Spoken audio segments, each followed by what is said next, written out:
Welcome into the inaugural Big Five Classic with the triple header taking place at WellsFargo Center here in Philadelphia.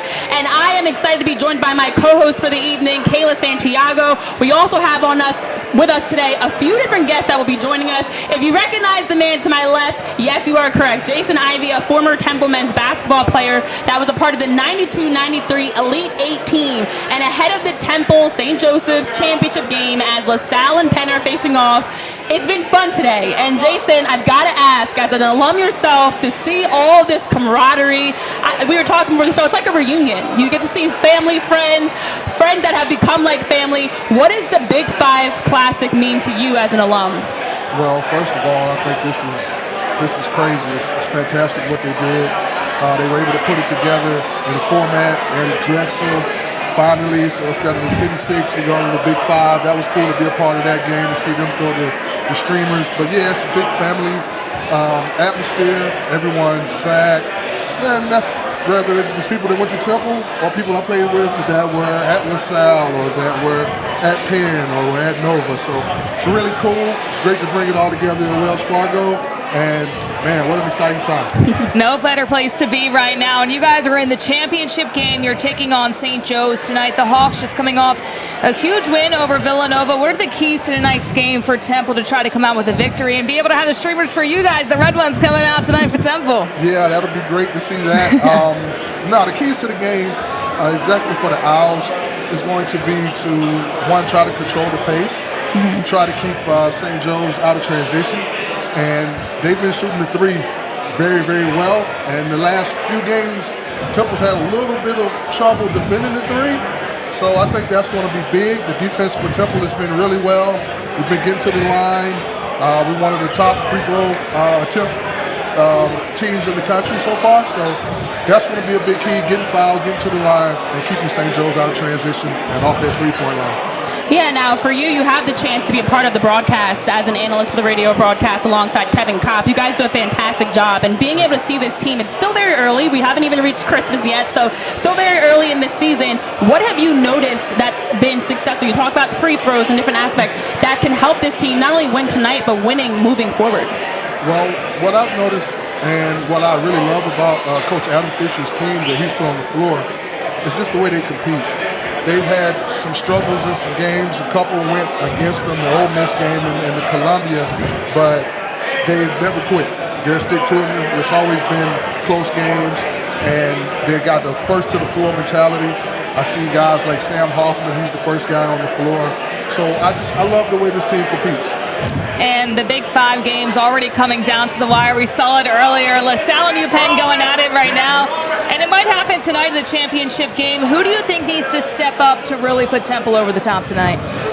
For Temple, I mean, of course, Hysier Miller, he's leading the team in scoring.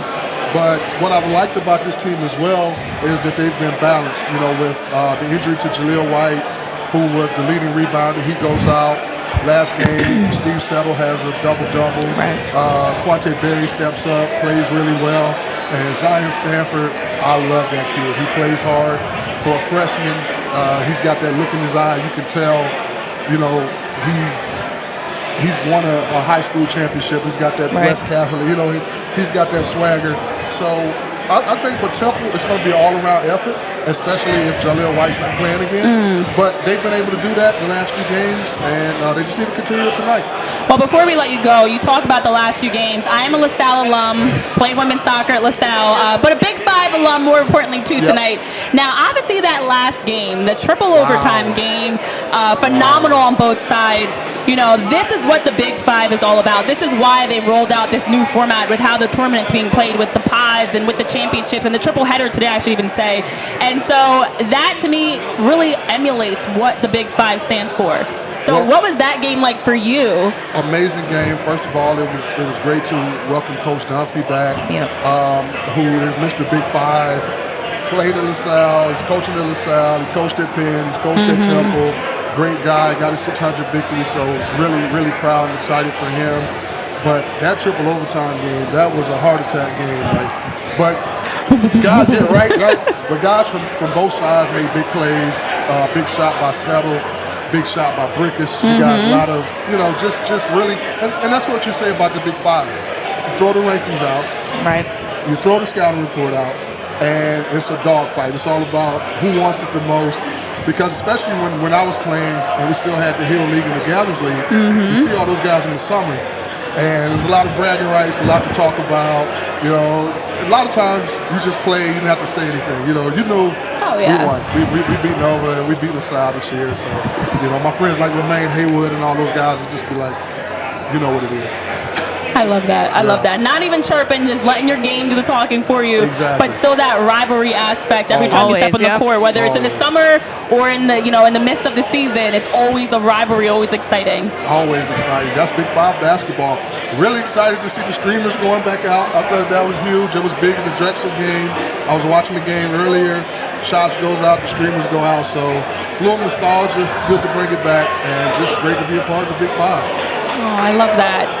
Well, Jason, we appreciate you taking time to join us. We know you have to get back to work because you're also going to be on the broadcast tonight as well for the championship game. So good luck to you. Enjoy the game. I'm sure it's going to be a good one. We'll see who has those streamers coming out at the end. We'll see your call, too, if it ends up being Temple, right? Hey, I appreciate it. Good luck to LaSalle, too. They're in a close one, so maybe they can pull it out, too. It'll be another good one for Coach Dunphy. 601. Yeah, exactly. There you go. Exactly. Thank you again, Jason. You can leave your headset here, and good luck. We'll let you get back to it. Thank you. Thank you for coming on. All right. That is exactly it, Kayla, as Jason's been talking about. The epitome of what Big Five basketball is all about is regardless of what your records are, post or preseason expectations, what you did in the postseason the year before, when you step into a Big Five game, it's different. And honestly, I can say that I felt that.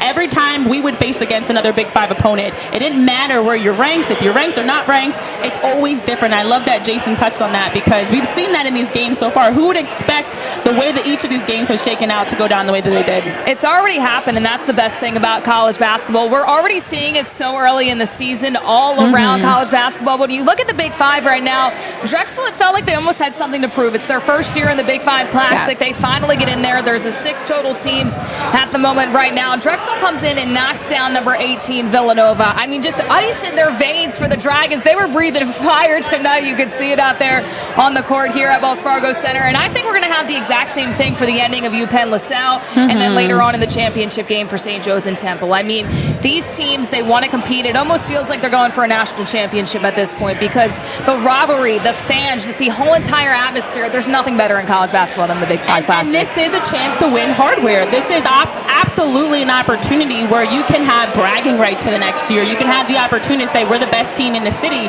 And I love that when the Big Five Classic was announced last year, I was coming off of doing the Big Five doubleheader that was at the Palestra. So it was LaSalle playing Penn, it was St. Joseph's playing against Temple, and I remember then, following that game, there was this want to have a resurgence for the Big Five, to get back to what it had been in the 90s and earlier in the Big Five history, where you had the streamers, you had, packed gyms, and everybody was looking forward to the Big Five matchups.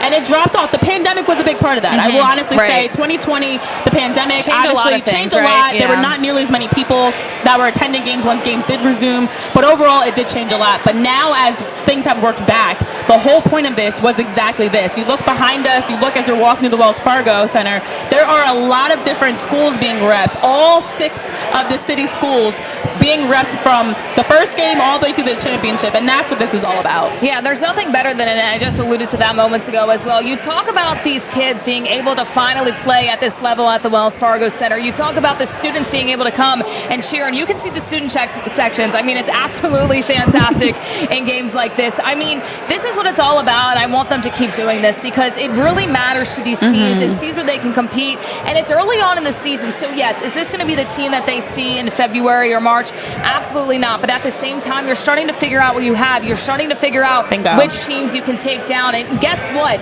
The real test that you have for a team is when you face your rival, and that's exactly what they're experiencing here today.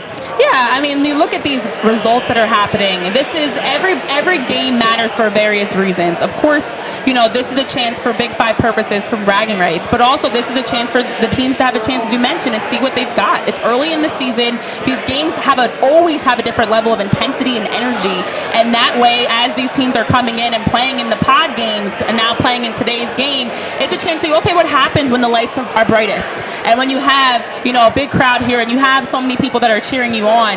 And I love that I'm seeing even in the chat people are excited about it. This is an exciting time for basketball when you look at the Big Five and you look at just how much this has really allowed the city to come together, that regardless who you're a fan of, you're coming into this and you're looking forward to it. And what I love too is there's a lot of guys on these teams that are Philly guys that have played high school ball in Philly. And we talked to Justin Moore on the Drexel side as a part of the interviews for PHLY, and he said, listen, I was born and raised in Philadelphia. He played high school basketball in Philadelphia, and he's grown up watching this. He's grown up with these big moments, and now that he gets to play with it, now it's finally back, and the fact that Drexel's in it now is just really full circle. I mean, this is what they were able to watch growing up. This is what they wanted to be a part of, and now it's really happening. And you can see that everybody missed it because of games like this. Everybody wants it back once again, and I'm just glad it's here this year.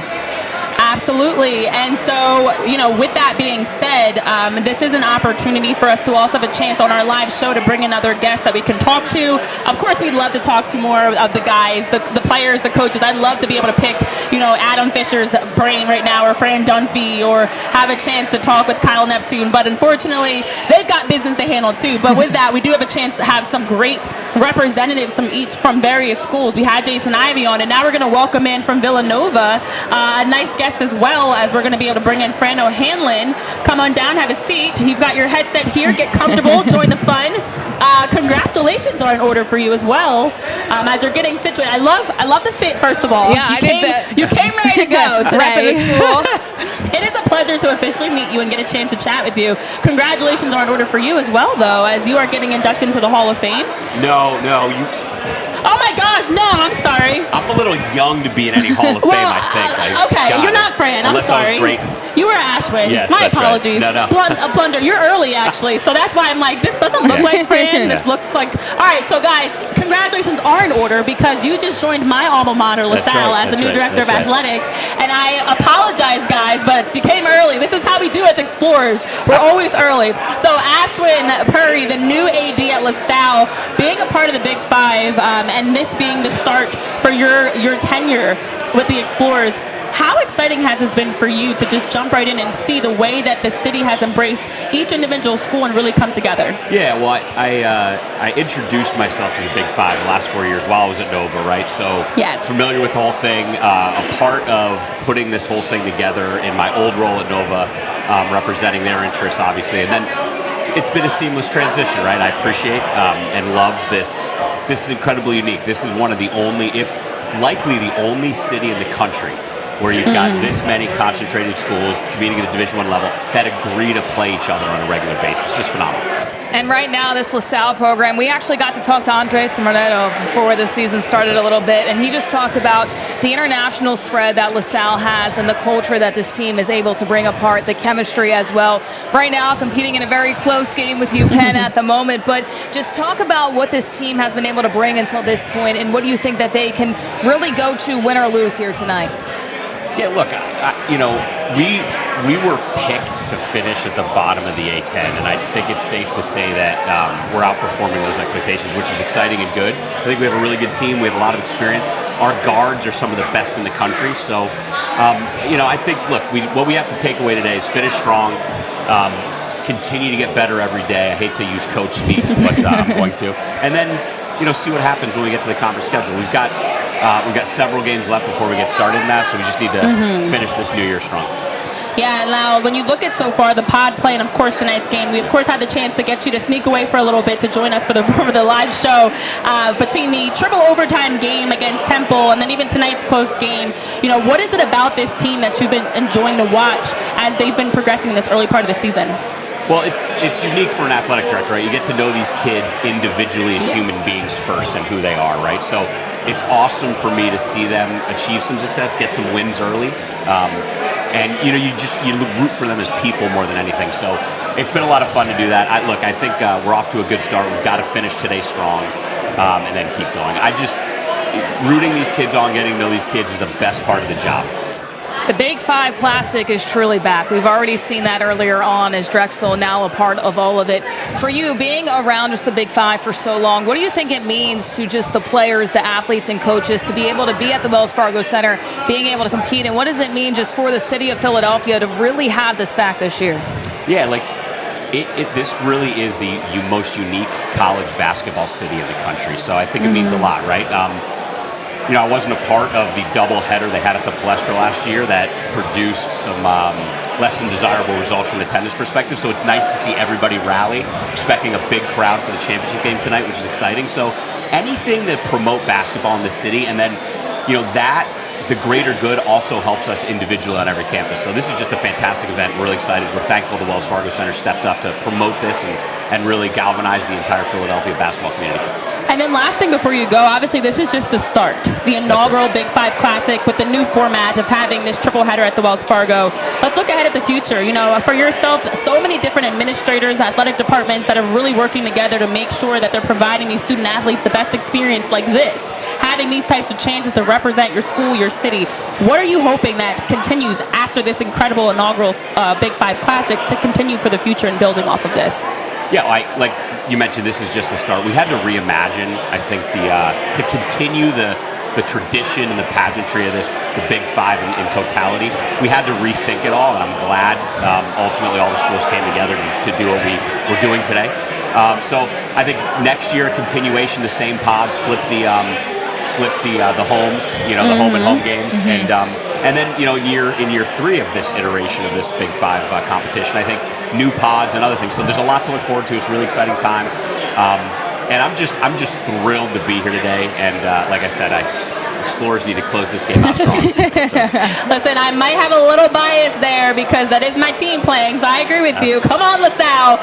But listen, we appreciate you taking time to join us. Thanks, you are doing a phenomenal job so far within the LaSalle athletic department and all that you're bringing into fruition so far. So I appreciate you. And maybe I was manifesting Hall of Fame for the future for you. There you go. That's the manifestation works, I just saw the future. That's what's happening. Yeah. I just want to get through this game, and then we'll talk about the rest. That's a later thought. Right. That's a later thought.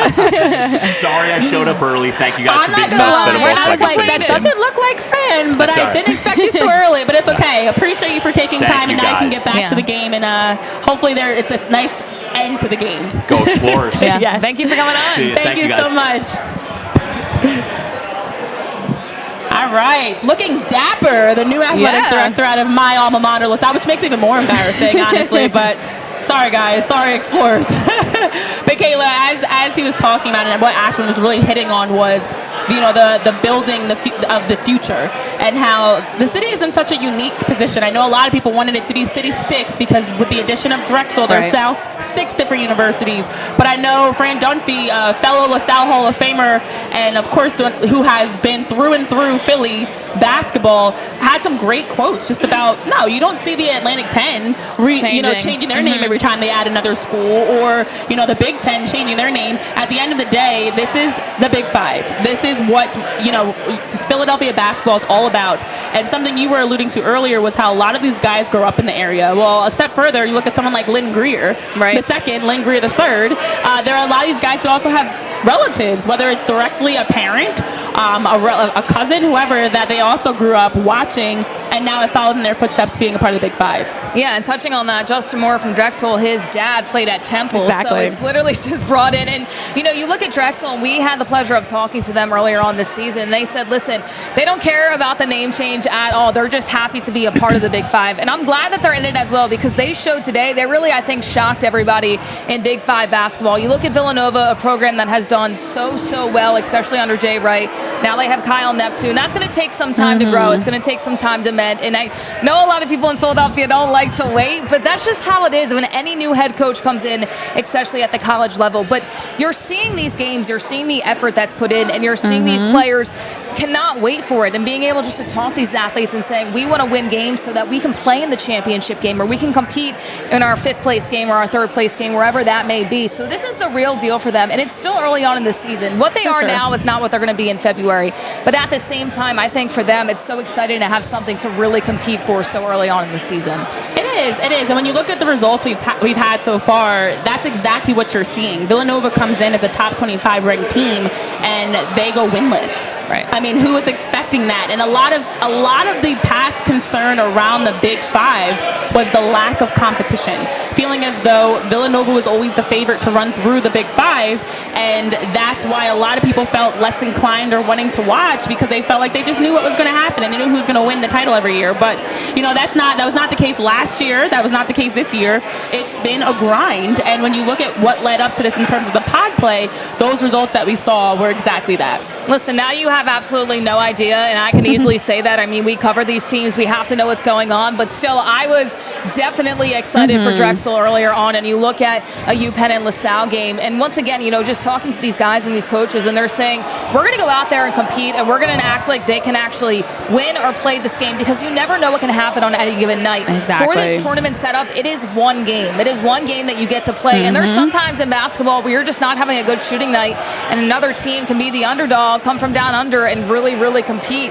And also for Villanova, I mean, yes, I get it. They've been kind of the top dog, and they've won a lot, especially in Big Five, but it's different this year. To me, that makes it more exciting, though. You're looking at a Wildcats team that with Kyle Neptune is going to hopefully forget about this later on in the basketball season and say, you know, that was us maybe in December, but not us now in February. And then you're looking at the other teams and saying, okay, what can they do now? If they're able to beat a team like Nova, or if Temple, St. Joe's are able to win tonight, what can they do the rest of the season? Because for anybody that loves basketball, that's where my brain and my eyes are saying, I'm going to follow this team right now, because they definitely put up a show, and it's competitive as ever this year, and I absolutely love it. It is. Right now, Villanova off of that win, and I had to double check myself. Yes, they are sitting at 6-3 after that win by Drexel.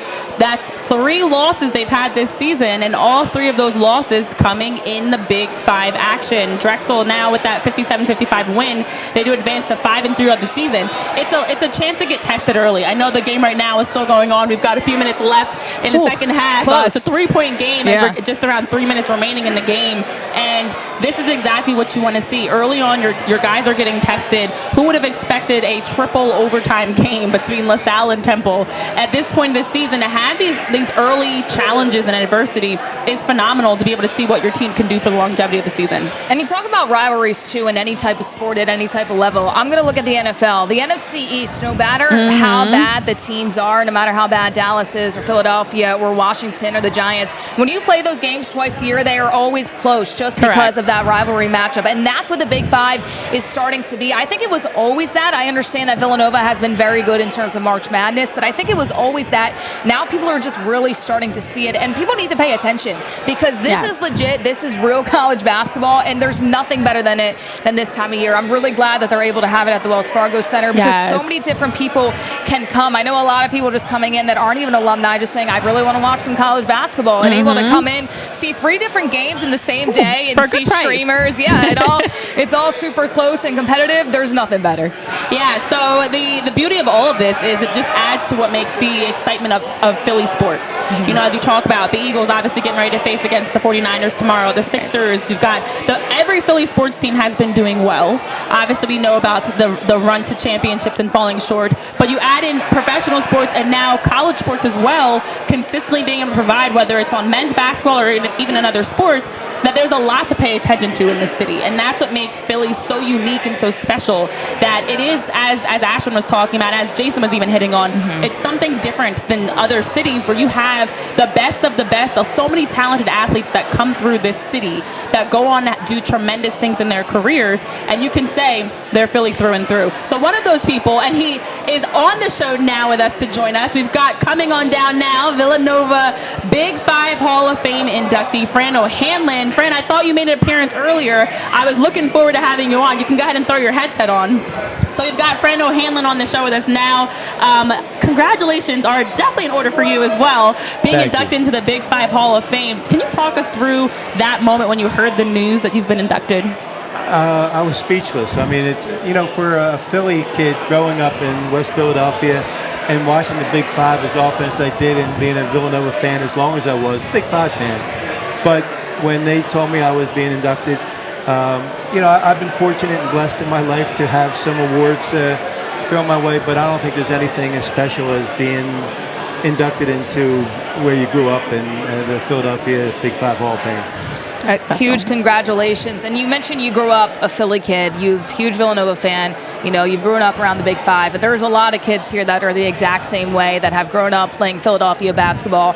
Now they're playing at the WellsFargo Center in the Big Five Classic. Just how excited are you to have this really back, this whole entire tournament, and now the new layout this year in the triple header? What does it mean to Philadelphia basketball at the college level? Well, you know, as I said, growing up and getting motivated to watch Big Five basketball motivated me as a player. I wanted to always play in this environment, and then to see it back and with the City Six now, and watching this, it's special. I mean, I love the Big Five. I love the competition that you grew up with, playing against these guys all year in the off season and playing against them and competing, and then trying to get bragging rights during the summer when, if you happen to be successful.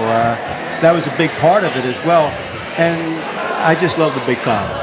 What I love is the fact that you actually had a similar thing you just touched on, as Jason Ivey from Temple, who joined us earlier, was talking about the bragging rights when you're playing summer pickup or summer league games, anything, that you had the chance to extend it beyond just when you're facing each other in Big Five games. It's a year-round feeling of excitement, rivalry. What does that... for those that are tuning in, can you try to describe what that's like, where this brotherhood of, we all respect each other. I'm a Big Five alum myself. We respect each other, but it's it's like the brother that you're competing against. Well, yes, and in my year growing up, but there was even more people from Philly, and sometimes you didn't have to say that we won. Just they knew, I knew, you know, and you're getting ready for the next year, and there was such respect we had for each other, but at the same time, you know, you wanted to beat your brother. You know, it was family. You know, and even to this day, we can recite, say, "Oh yeah, we won that game." Like for example, the Lafayette Villanova game. What they talk about is like the game, and it looks so different nowadays from today's basketball. But they played on Classic Sports, and I have to watch us lose like 50 times. You know, we didn't lose 50 times my whole time in school, but I have to watch that all the time. And we do have to touch on the game just a little bit earlier today. I know it didn't play out in Nova's favor, but the good thing about it is it's still early on in the season. You look at Kyle Neptune, still a coach with this team just in his second year. How do you think they turn this around? Because they do have really talented guys. It's just about gelling together, but still a lot of time left in the college basketball season. Yeah, it is early, and you know, in today's game where there's transfers and trying to put a team together and put a system together, it takes time. It's not a you don't do that overnight. I also think that expectations are high. I think there's a little tightness. You see in the players that they're playing tight, and I think when they loosen up, they're going to be fine. But it's going to take a little bit of time, and we got to be patient. Kyle is somebody that I recruited when I was at Lafayette. I love that. One of the many people that has said no to me. It's not an exclusive club. Then I had to play against him. I'm pulling for, obviously I'm always a Villanova fan. I'm pulling for Kyle to do well, and I think he'll certainly get it done. Yeah. So before we let you get ready to go, I know you have a lot that you've got to do today. You're on a busy schedule.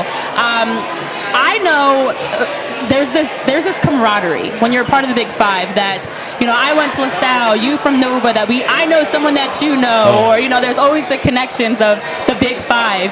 And now when you're looking back as a Hall of Fame inductee, I'm curious to know, reflecting back, how much the Big Five has helped you out, whether through sports or in life, that you can say the Big Five molded me to be a better person because of this. Well, the fact is that I've achieved so much by just having played in the Big Five. For example, I've played overseas and coached overseas and all those things, and I had success, but I couldn't get a job. I coached in high school.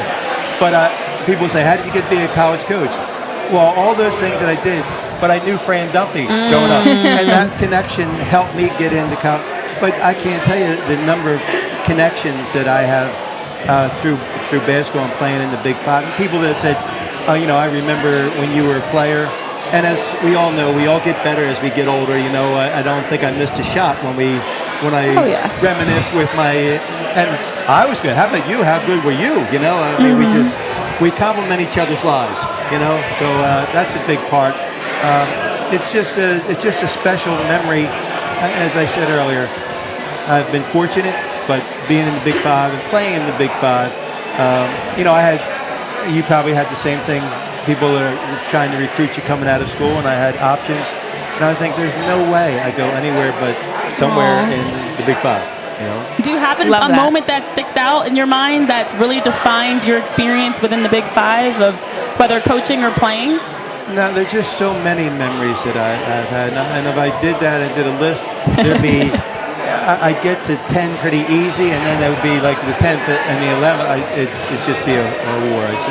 I have so many fond memories of playing and coaching in the Big Five. Philly has something very special. There's no doubt. Nobody else in this country had the Big Five. Had 5 schools that played each other like we did. And I think we embrace that. And people, to give you an idea, whenever we go to any of these, conventions, the NCAA convention. Everybody in Philly hangs out with everybody in Philly. Right. Why did you guys come to this convention here in Indianapolis or in Texas to hang out with guys that we hang out with all year? I mean, it's just a Philly thing, Just a Philly thing. We love that. It is absolutely a Philly thing. The competition, the brotherhood, the rivalries, and the fact that you can travel and still have fun, and always enjoy being around fellow Philly basketball, especially the Philly sports people. Well, I love that. And they say, like, there's 7 degrees to Kevin Bacon or whatever. There's only 1 degree to somebody in Philadelphia. It's like, yeah, he knows him. Everyone knows everyone. Exactly. Everyone knows everyone. I love that, Fran. Well, again, congratulations to you on getting inducted into the Big Five Hall of Fame. Well deserved, and especially when you look back at your career and all that you've accomplished and done for basketball in the city and for, as a coach and as a player. Well deserved, and I hope that you enjoy every moment of celebrating this. I appreciate it. The good thing is playing at Villanova, playing with All-Americans, I could throw bad passes and they would finish and I'd get an assist out of it. So playing with Chris Ford and Howard Porter and, guys that I play with, they made me look good. Oh, I'm sure they would say the same about you, of course, right? What's next for you? Just going to go and enjoy the game, or? I'm going to, see, this game I can't enjoy. I know. It's a weird thing to say, are you going to enjoy the game? Dumph is, he was my high school coach, and he was with me at Penn, and it's hard sometimes for me to enjoy these games. You can't really root either or, right? No. You're like Switzerland. Yeah, exactly. Well, I can't even, because it bothers me if the other team misses and then the other team misses. I can't enjoy it. So I'll obviously watch the last game and try to enjoy it. Well, I'm sure more than anything, as long as it's great basketball, back and forth, that's what makes it the most enjoyable, when it's just both teams playing really well, which is what I'm expecting from today's game. Absolutely. All right, thank you so much for taking time to join us. It's been a pleasure having you on. Thanks for having me. Congratulations. Yes. Thank you.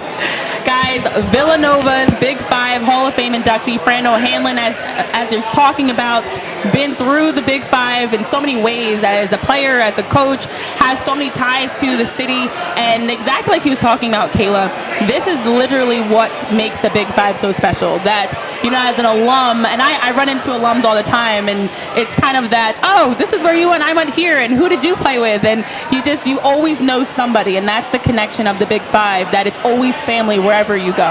And that's important because, as you guys just alluded to, it takes so much further than just when you're in college, when you're playing college basketball or coaching college basketball.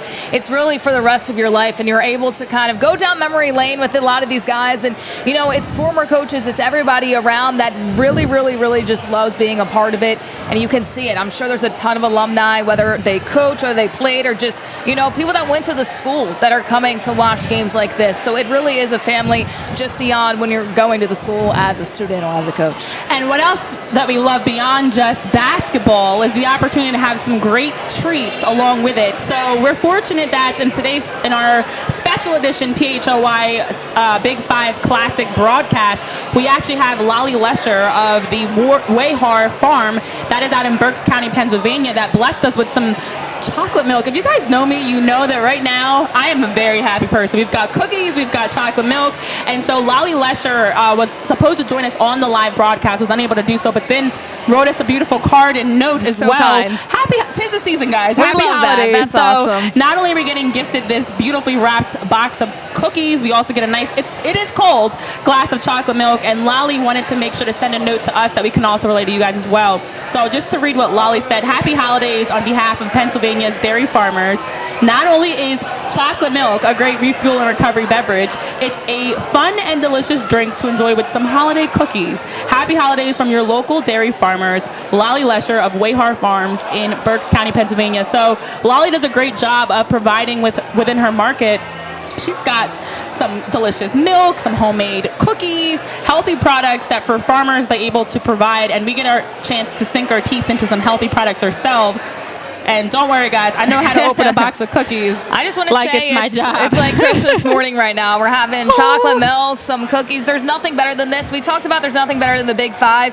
This one, it just escalated that just a tiny bit. We get, chocolate milk and cookies here today. Thank you so much. I mean, there's nothing better. I don't know about you, but I'm absolutely going to sink my teeth into a chocolate chip cookie. I'm going to do this sprinkle. To be cheers. Yes, we're going to do this sprinkle. It's the white, the green, the red. That is very festive. I was going with that. It is the holiday season, but I want to almost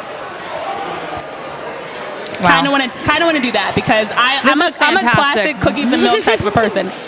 I'm going to go in on the chocolate milk now. Okay. Sorry, this is fantastic. Chewing into the mic. This is fantastic. And it's funny because we ask every athlete after we do the interviews, what benefits does chocolate milk have? And we heard from a lot of them. Actually, LaSalle's Andres Manetto, who's playing right now, he said, I absolutely love it, especially after practice. I just feel like everything that I need, the sugar, the taste, everything that he wants. And then he says, even before games and practice, if I have breakfast before, a chocolate milk is always with it. And I said, absolutely. How can you not love it? How can you not? So it's funny because first of all, this is delicious. Let me just thank you guys. This is delicious. It's soft. It's got the right amount of chocolate chip, which is very important for anybody that's like myself that loves cookies. It's got to be baked to the right perfection where it's not overly doughy and whatever. But this is not a cookie commercial, but it could be. It could be. It could be. So what I love is following all the interviews you've been having when you're asking these athletes about chocolate milk. Somebody, I remember in the office, we were talking about at PHLY at our studios, and they were like, why is everybody, I didn't even know chocolate milk was a thing. And back when I used to play at LaSalle, every single game afterwards, we'd have our cooler of chocolate milk, and we would be cooling down. We'd be doing our post-game huddle, and we'd have our cups of chocolate milk that we had to drink because it does help you refuel. So chocolate milk is very important, not only because it tastes good, but it does help you refuel, especially after these types of grinded out, down-to-the-wire games that we're seeing. So if you guys have any chocolate chip cookies or you want to try some and check them out, highly recommend, because cookies and milk, you cannot go wrong. No, absolutely not. And I think it's super important because as an athlete, and you know this, but when you're playing in games like this, we just talked to Drexel before, and they said, listen, we've got a road game coming up in just a few days, and they need to get prepared for it. You need to make sure you're putting the right stuff in your body. You need to make sure you're training correctly, eating the right stuff, drinking the right stuff, and just the benefits that chocolate milk has that actually I didn't really even know until the athletes doing these interviews said, this is exactly what it does for me. I'm able to have it. It's the perfect drink for me. And then I obviously just love it for the taste, but the athletes are proving and showing that it's more important than just that. And you need to make sure that you're putting the right things in your body, and chocolate milk's one of them. Yeah, and honestly, I'm one of those weirdos to some people that I drink milk with like every meal. breakfast, lunch, or dinner. I can have regular, I can have strawberry, I can have chocolate milk, doesn't matter. But I think what it also is a testament to is the evolution that student athletes have. You know, because prior to, you know, even a couple years ago, there are certain things they have to refuel their bodies, to rehab. You're seeing athletes get back. Who would thought that Aaron Rodgers would potentially be getting back? This is not a Jet show by any means, but who would have thought he'd be getting back to playing football 11 weeks after an Achilles surgery? You know, it's just right now student athletes have opportunities to be able to play longer, play more, play at a high level, and that's why things like this are so special, because it's a chance that we see the hard work that you're doing day in and day out. We see the grind, and instead of you having your various Big Five games, which in the past were mixed in with regular season, with other games, the rest of your non-conference play, aside from, of course, St. Joseph's and LaSalle that play in the A10, the rest of your non-conference games are just sprinkled, like these cookies, sprinkled in the mix of the rest of your non-conference schedule, whereas now it's setting aside dedicated times where you're playing Big Five pod games, Big Five triple header, and that is what we are seeing. When you look across the landscape of sports, whether it's the NBA in-season tournament or the MLS having different CONCACAF Nations League tournaments, a lot of leagues are adding in those in-season tournaments, and college basketball, specifically here in Philly, is doing the exact same thing. And they are, and we just got in the chat that this game's going into overtime in the Penn and LaSalle. So you talk about needing to hydrate and needing something good for your body after an overtime game in this Big Five Classic. Well, chocolate milk is one of them, everybody. But this is the most beautiful thing that could happen, because we talked about it at the beginning of the show, and people saying, well, it's not competitive. Why would I watch it? You just had a spoiler alert in the 5th place game, and now you're having a game go to overtime in the 3rd place game. Are you not entertained? I mean, come on now. Make sure you're watching this, because this is just absolutely fantastic stuff. And this is why it's just so exciting to be a part of. And I'm so excited that PHLY is doing this college coverage, because I feel like it doesn't get talked about enough. But it's so exciting. And it's not just about March Madness. Of course, that's what everybody likes to watch. But these in-season tournaments just make people have their eyes glued to the TV. And for us to be able to bring that coverage to everybody, I think is really special. Well, when you think about how well these games have been executed and coming down to the wire, Penn's upset against Villanova, where their fans stormed the court at the Palestra. You had LaSalle's triple overtime game, where, of course, unfortunately on the wrong side of that result against Temple, but every game has come down the wire, and by no surprise, this Penn-LaSalle game is doing the exact same, where now it's another overtime game. So, you know, I saw a stat somewhere about that being the first triple overtime game that we've seen in a very, I can't, of course, find it right now, and I'll find it in a second, but, you know, it's been a very long time since we've seen a Big Five triple overtime game the way that we did, and to see the fact that in the inaugural Big Five Classic, these are the results that we're getting. It's almost like lightning in a bottle. You could not have drawn it up any better way of how you're introducing the Big Five Classic, that you're getting every single game has been upset surprises, overtime, down to the wire, special performances, whether it's Jameer Burkess or Erik Reynolds. You're getting so many special performances, and it's made it a lot of fun to watch. From top to bottom, and you could say, oh, well, there's a 5th place game, there's a 3rd place game. Why would people want to watch that? This is exactly why, everybody. I was scrolling, you know, through my Twitter while we were waiting for the show, just people so excited saying, wow, Villanova hasn't lost in this amount of time. And for really the Big Five, I mean, Villanova has been able to take it over, 6th place in the Big Five. They've lost as many Big Five games in the last 3 weeks than they did from 2013 to 2022. So that's a really long time span. And not saying that Nova is not going to be able to get it together. And we were able to talk to Fran as well, and he said, listen, you know, these things are going to take time, but this is what it's all about. It's all about, in March Madness, right? Everybody wants the underdog to be able to go on top. Well, it's happening in December. It's happening right here in Philadelphia. You don't have to wait till March anymore, because right now the Big Five is bringing it to you each and every week. Oh yeah. And so when you look at the fact that we've had, now this is, I had to find it, and I wanted to make sure I found this number because it was remarkable to me when I heard this. So the triple overtime game that we saw against Temple and LaSalle was the 3rd overtime game for the Owls since they won against UMass back in 1990. But the game was also just the 5th triple overtime game, ironically, the 5th in Big Five history, and the 1st since LaSalle beat Villanova by 1 point back December 20th, so around this time of year, 1980. Before I was born. Since before both of us were born. Like, that's insane when you think about how long it's been since we've seen a triple overtime game in Big Five action, and yet here we have in the inaugural Big Five Classic that streak is broken. It's over. It's a wrap for that. So it's insane that we've had some of the best basketball happening. You're seeing whether it's Steve Settle, third, Erik Reynolds, Hysier Miller. You have Jameer Brickus across the board. There are so many players right now. Drexel even having a plethora of upperclassmen that are really taking the Dragons to a whole new level. There's new coaches. It's so many moving pieces. And like Fran was talking about, it takes time for those pieces to come together. And we're seeing in this action that it's like a big step for everybody, that now after the Big Five comes to an end and we have a champion, whether it's Temple or St. Joseph's, that we're now going to have an opportunity also to kind of send these teams off in the remainder of their non-conference and into conference play feeling really good.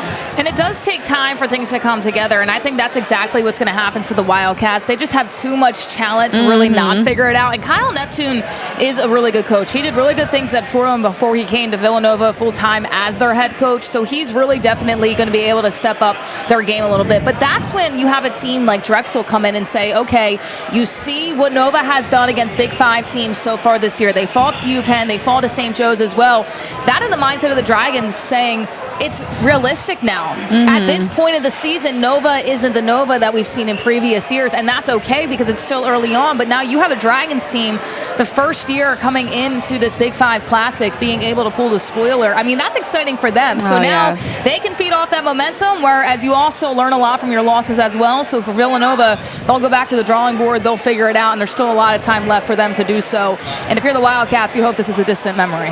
Correct. And then for the second game of the day, as we're still looking at it into overtime, you know, for Penn and Steve Donahue and Fran Dunphy and LaSalle, they're in a similar situation where I felt like last year was a major turning point for them. I look at Penn's run in the Ivy League men's basketball tournament, and they had a team that had a lot of key pieces that unfortunately they have to replace now. And so they're with having a group of returning core, they've been trying to rebuild. For Fran Dunphy, it was coming in last year. Okay, now this is another year under my belt coaching LaSalle, and I want to make sure I'm elevating them back to what they were back when they made a Sweet 16 run during my time there, and that was in 2013, to be able to get back to the postseason. So these are also teams that have expectations of wanting to get back to the postseason. It's been a very long time since Temple, St. Joe's, LaSalle won a postseason game. Of course, Villanova has had the most recent postseason NCAA tournament success, but they're also looking at this as a chance to kind of prepare you for the long-term future of what you want to have come postseason time. One of the things that I really like about UPenn right now is they have a big win against Villanova, then they fall to University of Maryland Eastern Shore out in Princess Anne, Maryland, and then they come back and have a good run as well. So UPenn at the moment, I feel like the good thing about them is that they don't get too high or they don't get too low. They say, okay, we're going to take it game by game. And you look after that UMES loss, they're able to kind of get back rolling. They're able to do what they need to do. And I think this game is personal to them because they want to show that, you know, they can beat another Big Five team like Villanova. Now you look at LaSalle as well. On the other side, for the Explorers, I mean, I really like what they're doing. Just seeing what they do in practice, seeing how hard they work. They have such a good team chemistry over there at LaSalle. And that does matter. And I know people say, listen, it's about talent. Yeah, it's about talent, but it's also about team chemistry. And these guys have shooters. They have a lot of people that can shoot from outside. Defensively, I think it's something that they've really been working on throughout the season. They get better and better each game, and that's what they told us about. It's about getting better and better and better. And this is when you're put to the test, especially in games like this, in atmospheres like this. You're at the WellsFargo Center. You have the crowd behind you, whether it's your crowd or not, whether you're getting booed or whether you're getting cheered on. So these are definitely moments that are going to put you to the test. And it's just a learning point because it's so early in the season. I love that they do it at this time too, because you have so much to learn in December that can really help you as you go to January and February. And who knows, we could be looking at possibly not Villanova going to March Madness, maybe another Big Five team. But I definitely think that all of these squads are starting to put their schools on the map. Of course, beating number 18 Villanova, but at the same time, people are starting to say, okay, what other teams does the Big Five have? Exactly. And of course, when you talk about scoring and shooting, looking at the matchup that we have now, again, we are to just under 2.5 minutes remaining in overtime between Penn and LaSalle. That game is currently tied up. Actually, I take that back. It looks like LaSalle just scored and now took the 2-point lead. But you'd also have on the other side, starting with St. Joseph's, having the Hawks with a lot of those core players that have returned. Erik Reynolds, the second, who's averaging just over 17 points per game. Lynn Greer, the third, who he does a little bit of everything. Xavier Brown, another one. Rasheer Fleming, who are all averaging double digits as well, that have been leading the Hawks offense. Fleming, who also does a good job crashing the boards. This St. Joseph's team, the Hawks, definitely have had a lot of learning together. It's been a group that the core has been playing together for a couple years now, and now has the opportunity to hopefully look to take that next step. And looking even at last season compared to this season, you've already seen that progress that's been made, that they actually are ranked top 25 in field goal percentage. Their defense is also ranked high, and top 60 in scoring defense, allowing teams to put up just about 64 points per game. So getting it done on both ends of the floor, crashing the boards, and also getting it done by committee, where yes, it's Erik Reynolds the second who's leading them, but you also have other guys that are averaging double figures. For the Hawks, the one thing that sticks out to me is not even one of their wins. It's actually one of their losses to Kentucky. They took Kentucky to overtime, 96-88. That shows me that this St. Joe's team can really compete. I mean, you're talking about taking a team like Kentucky to overtime. That is no joke. Then you go on to beat Villanova. You beat UPenn as well to get you into the championship game for the Big Five Classic. I think St. Joe's is ready to compete this year, and they're not just ready to compete with Philly schools. I think it's really going to be somebody that opens a lot of their eyes right now. You just mentioned, I mean, Fleming is a walking double-double. Yes. I mean, you look at that. They beat Nova. He has 12 points, 11 rebounds. He can do so much crashing on the boards. And I feel like in basketball, just overall, we really don't utilize anymore the true bigs that are down low, that are playing bully ball. Yes, the NBA, college basketball, has really figured out that, okay, you want to have a big that can also shoot and play outside the perimeter, but at the same time, there's a lot of good things when you can have somebody down low crashing the boards, getting you second, third chance opportunities, or making sure you get that defensive rebound so you can push your offensive game. So St. Joe's, once again, I know that was a loss in their record book, but when you see on their schedule that they took Kentucky to overtime and only lost by 8, this team is the real deal. And I'm excited to see what they do tonight against Temple, because I think for the Owls, it's the same thing. They got to this game for a reason. Yeah. These contests have been so close. Expect the same thing for the championship game. Yeah, and starting with the Hawks, head coach Billy Lang comes in. He's 5 seasons in now, and these numbers are pretty remarkable in how much you want to talk about growth and progress of a team. So when Billy Lang first came in, this is a team that had a lot of losing seasons. They had a combined 11 wins from 2019 to 2021. And they've already had 16 victories in the last season, and of course this season they've been off to a great start. Billy Lang, and I remember speaking to him in the past, just they embody this hard-working mentality, team-first mentality, and you see how that's really been playing out for them to really be a team that's now on the other, looking to be, forget just over 500, but trying to make a stride in the A10 and also trying to make a stride in terms of a postseason opportunity. And I think the biggest thing that Temple has is Steve Settle. And I know everybody looks at Miller and says, okay, he's their leading scorer, which he's fantastic, don't get me wrong, but when you look at Settle, he not only has double-doubles, he has high double-doubles. And what I mean by that is last game, 19 points, 16 boards. It's not a 10 and 10 every time he goes out there. He's trying to push 15-plus points and 15-plus boards every single time he goes out. So when he's not even your leading scorer, but he's putting a stat line like that out there, you're looking at Temple and you're saying, okay, how the heck do we game plan against them? Because, yeah, Miller might be the guy, but there's so many other guys that we actually heard about earlier from Jason as well. They're just a team that if somebody's not having a good game, they have so many other guys that can really step up. And that's what makes a college basketball team so dangerous. And that is exactly it, that you can every day rely on specific guys to lead the team, someone like Settle, but then also you have others that are able to step up and make it an impact. Now, Steve Settle, as you talk about, for Steve Settle III's double-doubles, 7 double-doubles in his career. He just had his first in a Temple uniform, of course, where he had 16 rebounds, career high 16 rebounds on that. You also have Zion Stanford, who had 15 in the game. Last game, 7 rebounds, 9 of his points and 6 of his boards after halftime. And then Hysier Miller, who also had 20 of, his third straight game where he's scored 20 or more points. This team is also much like St. Joe's. You look at the Owls, what they're able to do is they have their big three, so to speak, but then they also have some other guys that are able to chip in with double-digit performances as well, and Matteo Pecorelli or Jordan Riley, Quante Berry. So Temple has had a tremendous job, but it actually starts with them on the boards. And I know Jason was talking a lot about the work ethic as well for them, for getting to the free throw line, but also crashing the boards has been a big difference for Temple. They've had a season-high 65 rebounds that they've been able to have, where a number of guys are getting double-digit rebounds consistently. And when you can crash the boards and dominate the glass on either end of the court, that means you're getting second chance opportunities offensively, but you're also not allowing them defensively, which is huge. And it also shows just the effort that they're putting in to do that, because there's so many times at every level you see, okay, there's a big guy down low that's super talented, and if there's a rebound, they're not really going after it. They're going to the next level, the next mark, wherever they need to go get that extra board, to give their team a chance to really get there. And that's the thing that's going to help you win playoff games. That's going to help you get to the postseason and everything like that. And we got a crazy, third place game going on right now too. But when you talk about Temple and St. Joe's, I like this matchup a lot because we just alluded to their stats and the players that they have, the standouts that they have. Two guys that are walking double-doubles. You got leading scorers all around.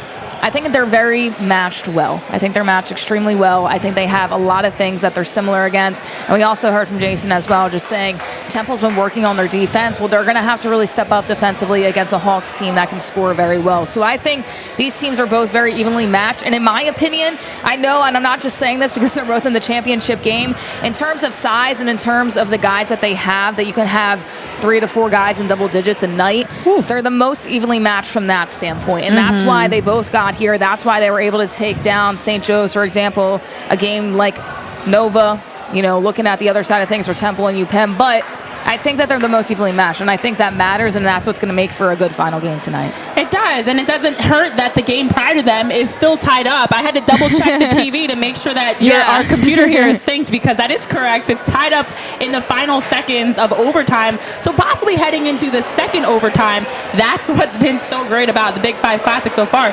Now, what also will be great is tonight, obviously the championship game. Oh, we've got some cheers. Penn just scored. Oh, wow. Wait, hold on. They just won. And they just won. A buzzer beater shot by LaSalle to win the game. Banked it in. A bank shot? There's no way. Oh my goodness. Oh my gosh. The bank is open. Are you kidding me? Cashing in. LaSalle just won off of this is happening right now. You can hear the crowd possibly behind us as the intensity is picking up.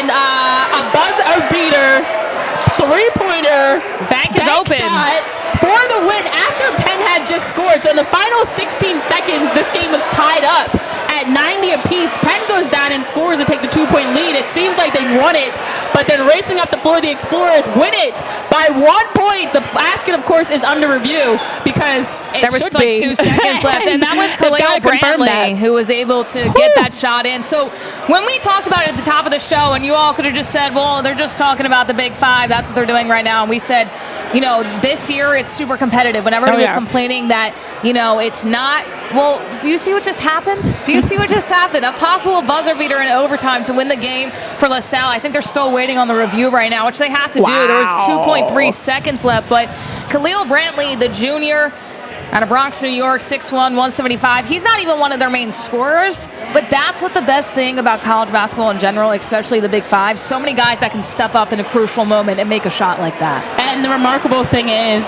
again, under 16 seconds, this game was tied up at 90 apiece. Both teams are able to score, and you have enough time in 2.3 seconds to race up the court and get a shot off. But to have a bank shot, game-winning three-pointer is remarkable. Wow, I believe it's going to stand, and it does, as the Explorers, my team, my alma mater, I'm sure you're happy the than Explorers ever. win that one by 1. And listen, I've covered plenty of games for Penn. I've obviously been a LaSalle through and through since I was playing there. This was also a little tricky for me too, because I've become very close with the Quakers, whether it's Steve Donahue or all the way through there. They've got a great group of guys, and they really are fun to watch, and that game was definitely fun to watch. But that being said, that means we are finally 2 games done. Of course, Drexel downed Nova in game 1 of this triple header. LaSalle just won in a buzzer beater against Penn by 1 point. Listen, this has been remarkable so far, and we're not done yet, because today at 7:30, or I should say tonight, we're going to have our championship between the Owls and the Hawks. We've got some birds winning today, one way or the other. Now, this will mark the 29th outright championship for the Owls, who also have a share of 22 titles.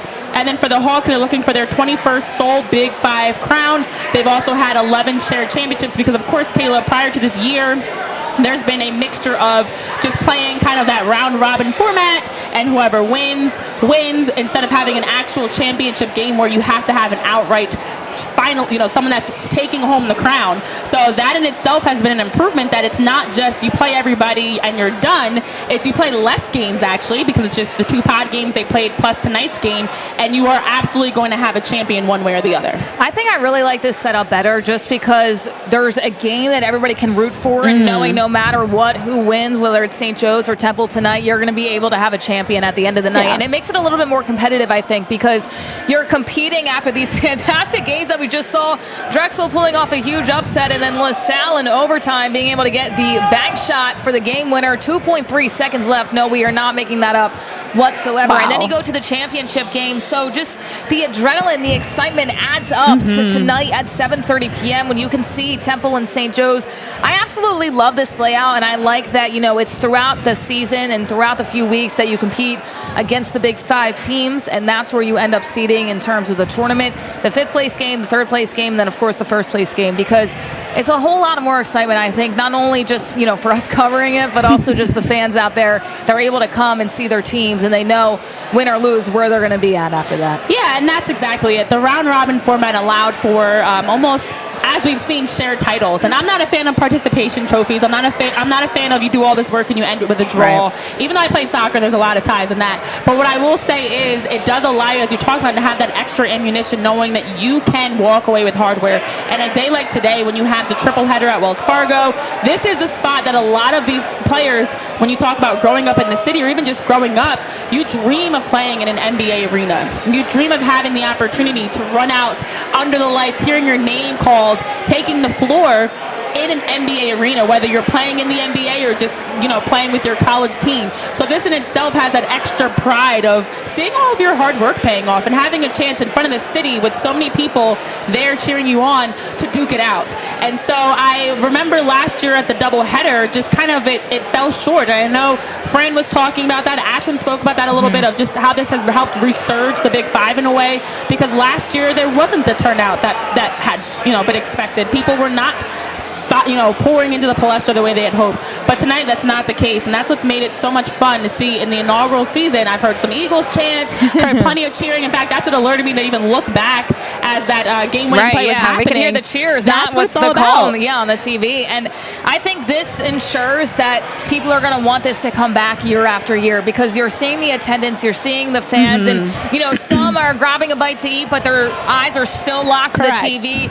And as Renee just mentioned, we can't hear the TV. All we hear is the fans cheering, and then we turn around and say, wow, something really crazy just happened. So I think this just goes to show, too, that how much talent are on these Philly college teams. Because a lot of people say, well, they went to a Philly high school and they go to a Philly college, and whether they come for whatever they might be, you don't necessarily see a lot of these other teams in March Madness, at least in the Reese Houston years. But now you're able to see just the competitiveness that this has. And you alluded to it. It's like the NBA in-season tournament. Why did the NBA do that? Because people want to see more competitive games earlier on in the year. That's what's going to be able to have that audience. People don't want to see, well, everybody's sitting out because you play, 83 games in a year and you're just waiting for the playoffs. No, they want to see real-time action, real competitive basketball.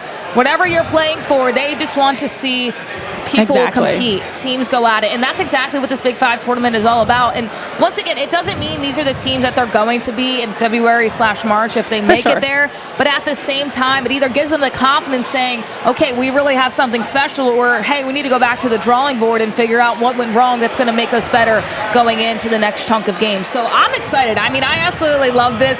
And I think that it's a fantastic job of what they did this year. And I hope that they continue to do it, because I definitely think there's a good turnout tonight, whether they're in the stand, sitting there, they're getting food, but they're locked into the TV. And everybody's talking about it. It's a talk of Saturday. I mean, any other sport right now doesn't matter besides Big Five college basketball today. Yeah, and I mean, for last year's Big Five doubleheader to be on like a Wednesday night, I believe it was through the week. It was, even that in itself makes it tough for people. A nice Saturday where you can plan it. The tickets were a great price.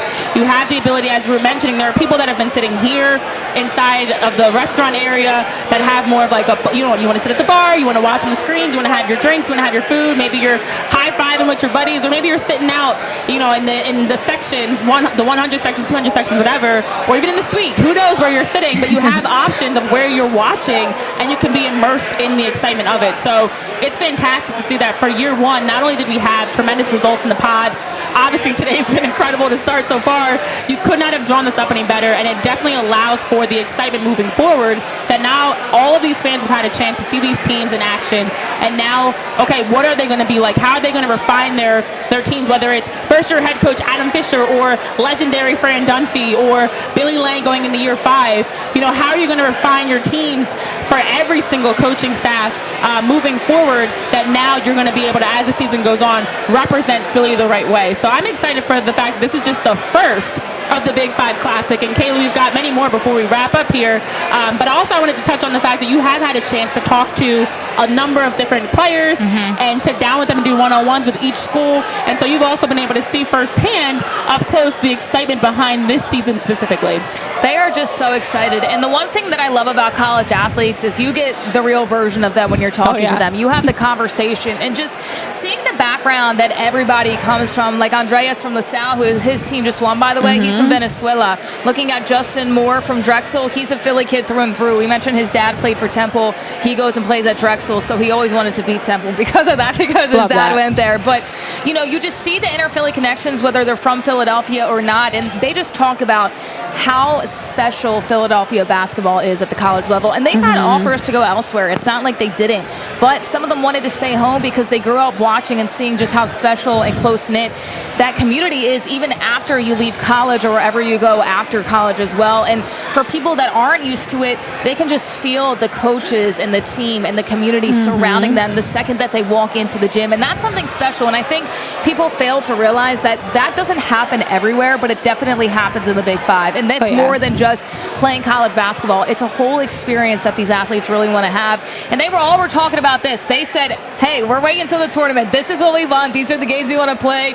And so far, so good. We've loved what we've been seeing. This is exactly why we were able to do those interviews before and talk to them and say, hey, what are you looking forward to? They said this right here, and they showed us exactly why. Because we believe them, and now everybody else is starting to with how the first 2 games have gone today. And this is just the beginning, guys. Of course, the championship game is happening tonight as we get ready to wrap up here. Reminder, 7:30, we've got tip-off for Temple versus St. Joe's. We obviously just saw LaSalle win in a buzzer beater. Thought we were heading into another overtime, but LaSalle said, no, we're not doing this again. The bank is open. Off Penn. The bank was open, and of course, Nova gets the loss, I should say, to Drexel in the first game of this triple header. So the excitement continues. We at PHLY Sports are going to be continuing to cover. I know, Kayla, you'll be doing a lot of work to cover college basketball. We're going to continue bringing, whether it's our professional sports team shows with Phillies Union, which I'm on, Eagles, Sixers, Flyers, or our college coverage, or anything else in between. Plenty of opportunities for you guys to stay connected to what makes Philly so great. The teams, the athletes, the camaraderie, what makes this city and its talent, whether it's guys that grew up, you know, wanting to follow in their dad's footsteps or parents' footsteps, or someone that played in the Philadelphia Catholic League. There's so many talented athletes that come to this city, and fortunately, we've been able to help be a part of it tonight. So thank you guys so much for tuning in to our live special edition of our Big Five Classic live show here at the Wells Fargo. From us here at PHLY Sports, our producer Andrew, Chris, who's working behind the scenes, Kayla, myself, Renee. Have a great rest of your day. Enjoy this championship game tonight, and we'll see you for more on PHLY Sports. More coverage coming your way, so be sure to follow. Have a good one, guys.